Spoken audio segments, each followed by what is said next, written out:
সৌভ নিপতি দাৰুকাত চলালে আজি অত অত্যাচাৰ তাৰ বাবে জানো মই দোষী নহয় প্ৰভু প্ৰিয়ে প্ৰভু তাৰ বাবে দোষোৱা তুমি অকণমানো দোষী প্ৰভু শালবৰ প্ৰতিজ্ঞা আছিল নিৰ্বোধিতা প্ৰভু জানা প্ৰিয়ে প্ৰভু যিয়ে হিংসা বৃত্তি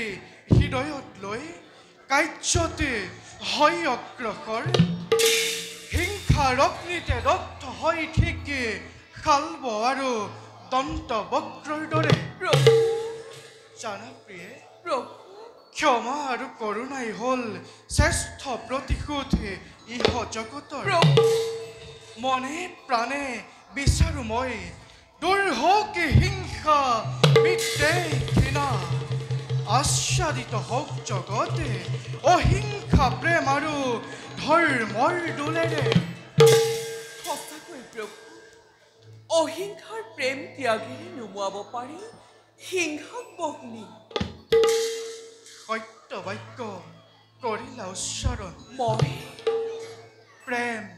প্ৰেম ত্যাগ ত্যাগ অপ্ৰিয়ে প্ৰেম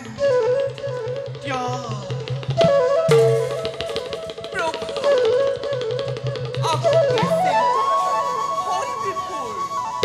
প্ৰিয়ে প্ৰভু তোমাৰ এনে বাক্যই মোক শৈশৱকাল সোঁৱৰাই দিলে প্ৰভু অপ্ৰিয়ে প্ৰেম আৰু ত্যাগকে সাক্ষী কৰি সুদামা আহিছে মোৰ ওচৰলৈ দৃষ্টিৰে পাৰিছো জানিব সুদামা আহি দ্বাৰকাতে হৈছে উপস্থিত কি কৰে প্ৰভু আপোনাৰ মহামিত্ৰ সুদামা আহি উপস্থিত হৈছে দ্বাৰকা নগৰীত কি যে ভাগ্য মোৰ জগত ঈশ্বৰৰ মহামিত্ৰক সাক্ষাৎ পোৱা বাসনা আজি হল পূৰ্ণ প্ৰভু পাৰ্যক্ষ ধূপ দীপ সাজু কৰোঁগৈ আপোনাৰ মহামিত্ৰ সুদামাৰ স্বাগতমৰ বাবে প্ৰভু মই বিদায়ী মাগিলোঁ প্ৰভু মই বিদায়ী মাগিলোঁ যোৱা